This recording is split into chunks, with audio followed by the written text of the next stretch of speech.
The Life of Mary Baker Eddy by Sibyl Wilbur. Chapter 4. Change and Bereavement. Mary Baker and George Washington Glover were married 2 weeks before the Christmas of 1843 at the farmhouse near Tilton by her beloved pastor, Dr. Courser. There was a wedding party, and all the notables of the neighborhood and guests from Concord and even Boston attended. Roaring fires greeted the arriving sleighing parties, and there were feasting and merriment. Mark Baker saw all his children around him at this wedding, save the lamented Albert, and felt that all were well launched in life. Samuel was there from Boston with his wife, a missionary in her teens to the Indians. Abigail, who had been married 6 years, was present with her husband, Alexander Tilton. Martha with her husband, Luther Pillsbury of Concord, and George Baker, still unmarried, were there. Surrounded by 5 children, 4 of whom were well married, Mark Baker was justified in believing that his name and blood would go down to posterity enriched, strengthened, honored.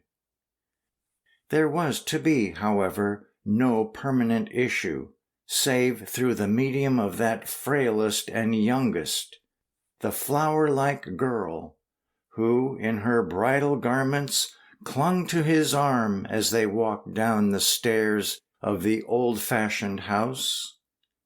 She alone, holding her father back at the parlor door for one parting embrace and long look in his eyes, was to ensure him a 3rd and a 4th generation, and to make his name known throughout the world.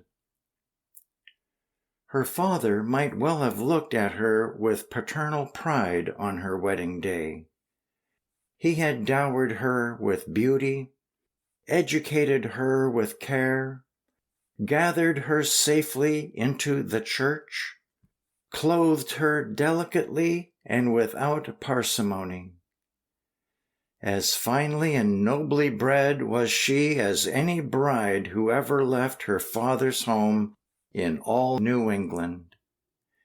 Yet, could this father have looked into the future, he would have foreseen that his daughter Mary would yet reject his religious dogmas, his political ideas, his wealth and family pride, that she would one day depart from them all with a more significant departure than this of going forth as a bride.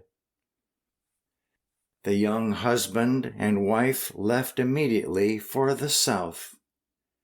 George Glover had a promising business in Charleston, South Carolina.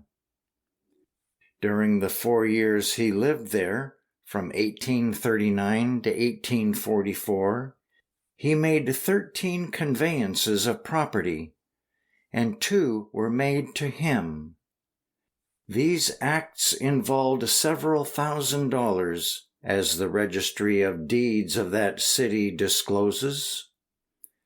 He owned a few slaves and employed a number of men in his building ventures. One of the first things Mrs. Glover endeavored to influence her young husband to do was to free his slaves. With the change of environment, the whole question of slavery became a real and terrible one to her, and no longer merely a political issue as it was considered by the Bakers, the Tiltons, the Pierces in New Hampshire. A young colored woman who worked in a boarding house of the city, as was related by a Boston woman sojourning there, had stolen a shawl, and though she gave it up, she was taken to the sugar house and whipped. Her screams were audible on the road. George Glover could not drive out with his wife on a pleasant evening through the magnolia-lined avenues of the Queen City of the South, and be certain that she would not see or hear some such evidence of the inhuman side of slavery. It was thus that the issue was made real to her.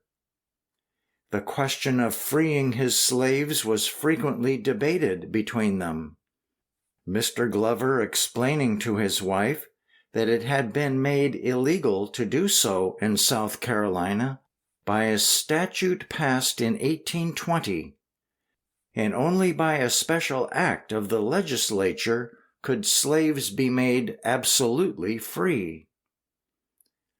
Her answer to this was that she had learned of some instances where masters allowed their slaves to depart of their own free will.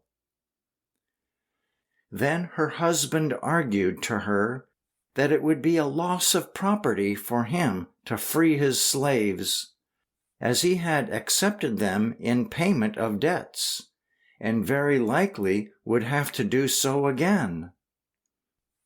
But Mrs. Glover was insistent that to own a human being was to live in a state of sin. Glover was young, prosperous, had large contracts ahead of him, and so thought seriously of yielding to her persuasions. Events soon took the necessity of decision out of his hands and left it to his wife, who decided with characteristic moral acumen. It was June of the summer following their marriage. Mr. Glover had a contract for supplying building material for a cathedral to be erected in Haiti, and on his business went to Wilmington, North Carolina. Because of her unique position in her new social surroundings, not only as an advocate of abolition in conversation, but one who had dared to write on the subject for the local papers, he took his young wife with him. He feared, indeed, to leave her behind, for she was in delicate health and impressionable to the excitement of high argument. In Wilmington, they found yellow fever raging and the city in a panic. Mr. Glover endeavored to forward his business for a speedy departure, but he was himself suddenly stricken with the fever and survived but 9 days. During his illness, his young wife was excluded by his brother Masons from the perilous task of nursing him. Mr. Glover was a member of St. Andrew's Lodge No. 10 and of Union Chapter No. 3 of Royal Arch Masons, and his need in this hour brought a quick response from members of the order. In his delirium, he constantly talked of his wife, of his hopes through her, and of his business plans which he now saw blasted. When he knew he was dying, he begged his brother Masons to see his wife safe to her father's home in the North. His request was carried out faithfully. George Glover was interred with Masonic rites in the Episcopal Cemetery of Wilmington. His business associates and members of the lodge followed his body to the grave, and then strove to do all that was possible for his widow's comfort. For a month, Mrs. Glover was entertained in the home of these cordial Southerners, made more than friends by the calamity of the hour. They did all that kinsmen could have done. They converted his business interests into as large a sum of money as possible, and an escort was selected to accompany her to her home. She had already communicated with her family, and her brother George met them in New York City. Mrs. Glover had brought with her a considerable sum of money, but her husband's business, as may be readily understood from the nature of it, fell to pieces at his death. Now it was that she permitted his slaves to go free, unwilling to accept for herself the price of a human life. No record exists of this transaction because of the statutes on emancipation which existed in South Carolina until the proclamation of President Lincoln. Mr. Baker, though a Democrat and opposed to the policies of the abolitionists, was no lover of slavery, and he upheld his daughter in this sacrifice of property. Mrs. Glover was received with tenderness by her parents, and given her girlhood room again, a spacious and comfortable chamber in which she had so lately donned her wedding veil. It was August, and she had escaped from the tropic heat of the South to her native mountain air. She breathed deep draughts at her window, looking out over the familiar valley. But there was in her eyes a look of loneliness, a look of fear, and they were often wide and startled, as those of one who sees a vision. In September, she gave birth to a son whom she named after his father. Mrs. Glover's life, for a time, was despaired of. She was far too ill to nurse her child, and Mark Baker carried the infant to the home of Amos Morrison, a locomotive builder, whose wife had given birth to twins a few days before George Glover was born. Of these, one had died, leaving the mother with a little girl, Asenath. This mother took Mary's child to her breast with her own, and both thrived. Mahala Sanborn, daughter of a blacksmith, was engaged to nurse Mrs. Glover, but her father would sit for long hours by his daughter's bed, often taking her in his arms and rocking her gently like a child. The roads were strewn with tan bark and straw, and the house was hushed as if death had invaded it.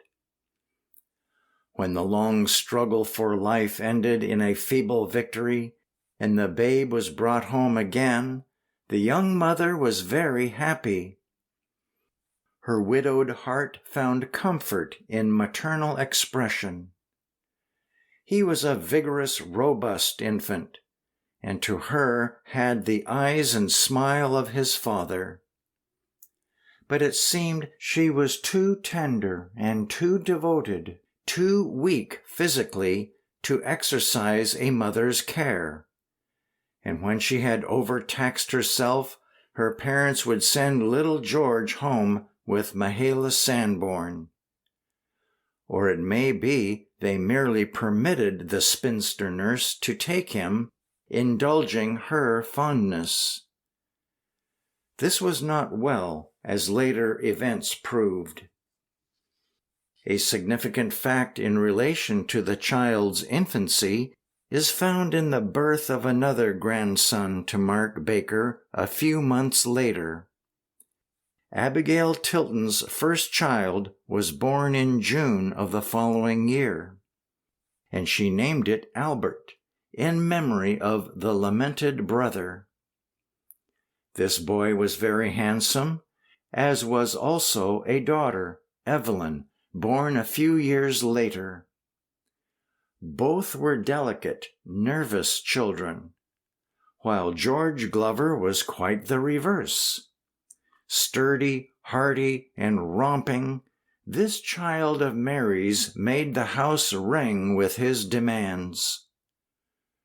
When Abigail was there with her baby, to the smithy little George must go stay with Mahala, and to the smithy he went with the Tilton's coachman.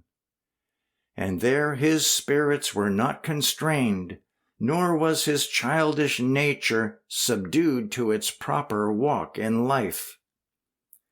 Thus, without her consent, at the very outset, was the mother's influence over her child lost. George Baker was still living at home, and Abigail came out to the farm nearly every day. George and Mr. Tilton were rapidly making a fortune.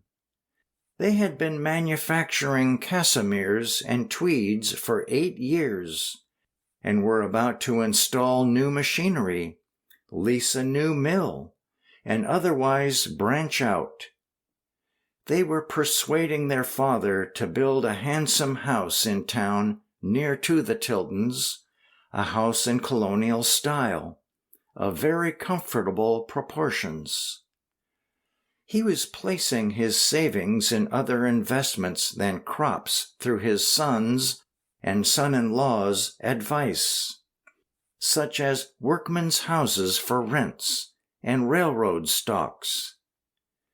He was more and more interested in politics, and much pleased when George Baker was made a colonel on the governor's staff. His townsmen now called him Squire, in recognition of his growing wealth and influence. As in the case with most prosperous persons, the sense of executive power made Abigail and George wish to regulate the lives of those dear to them. They were a bit impatient of that quiet unfoldment of destiny which was now dealing with their sister Mary. They could not help discussing her future. They would have liked some definite arrangement for her, especially about her child. But Mary was performing a sacred duty under their unseeing eyes. While the family talked of Tilton's tweed, the new Darling mill, workmen's cottages, and the spur of railroad that would facilitate the shipping, affairs of such importance in the advancement of the family that their discussion came into the family circle, Mary's discerning eyes were watching her mother, for her mother was dying. The daughter was receiving the content of the mother's stored-up spiritual treasury, and was assisting at the loosening of the earth fetters. Mrs. Baker had enjoyed the new home in town less than a year. She did not bear the transplanting from her rural life.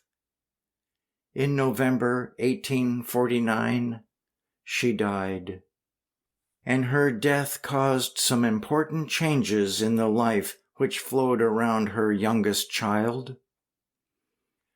George Baker married Martha Drew Rand a few months before his mother's death, and went to Baltimore to establish himself in mills in that city. About a year later, in the fall of 1850, Mark Baker married Mrs. Elizabeth Patterson Duncan, a well-to-do widow, whose brother was an influential man of affairs in New York and a lieutenant governor of that state. These events occurred 5 years after Mrs. Glover returned to her father's house a widow. Now, Mrs. Glover had not been idle all these years. Although in delicate health, she had employed her pen in writing, and at the request of the Honorable Isaac Hill, prepared political articles for the New Hampshire Patriot, published at Concord. She wrote on various subjects, but especially on slavery from her experiences in the South. Her political views were somewhat different from her father's, and their views were to diverge more and more as the Civil War drew nigh. She also taught as a substitute instructor in the New Hampshire Conference Seminary, in which her old teacher, Dyer Sanborn, was now a professor. The Reverend Richard S. Rust, principal of the seminary, was so pleased with her work that he recommended to her that she open an infants' school. Mrs. Glover did this as an educational experiment. Her school was an early attempt to introduce kindergarten methods. It met with much criticism, as did all such experiments 50 years ago in New England. So the experiment was one of brief duration. The substitution of love for harshness as a means of discipline. Interest for compulsion as a method of imparting knowledge was held up to derision by the hard-headed element of the community. And hard-headedness had a very great advantage in New England in those days.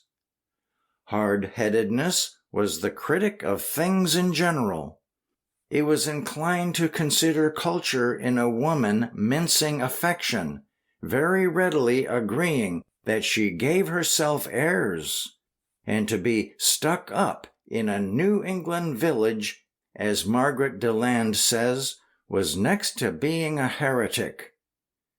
It was not very easy, with such biting winds of criticism blowing, for an idealist to keep the lilies growing in the garden of the heart. It is not difficult to perceive why Mrs. Glover soon closed her infants' school. A very few months of living alone with her father and little son had passed when the talk of the family circle broached the idea of a new mistress for Mr. Baker's house. Those who knew Mary Baker best at this time declare she was the soul of gentleness, patience, and humility. She had no resistance to offer to plans which were likely vitally to affect her. Passive and gentle, she heard the family planning and arranging. But suddenly she caught the trend of a new argument, and then she did offer resistance. Mahala Sanborn, the spinster nurse, was to marry Russell Cheney of Groton, some 30 or 40 miles away in the mountains. And Mahala, who was attached to little George, wanted to take the child with her to her new home. "What? Take my little son?" the mother cried. "Abigail, you wouldn't think of it. Father, do you hear? Why, I couldn't see him for months. It would break my heart. Indeed, indeed it would." Nevertheless, the child was let go. One has no doubt it was done for kindness, as the stern New Englander of those days understood kindness. No doubt it was believed to be necessary and right and just. The new mistress of the home was coming. Mary was to live with Abigail, at least for the present. Now, little George was 5, and Abigail's child was 4. No doubt it was necessary to make due provision for everyone's peace and happiness, for everyone's but the weakest. Mary did not give up until the very last hour. She knelt by his bed all night before they took her child, and prayed for a vision of relief, for a way to be shown that she might not have to yield to the demand to let him go. But in the end, she helped to dress him and pack his little things, weeping over each garment she folded away. She took his arms from around her neck and smiled through her tears when she gave him into the arms of Mahala Sanborn. 4 bereavements within a few short years separated Mary Baker from brother, mother, husband, and son. What wonder that at this period she sunk into invalidism, and that in later years, when reverting to this time, she wrote, "It is well to know that material mortal history is but the record of dreams. The heavenly intent of earth's shadows is to chasten the affections, to rebuke human consciousness, and turn it gladly from a material, false sense of life and happiness to spiritual joy and true estimate of being."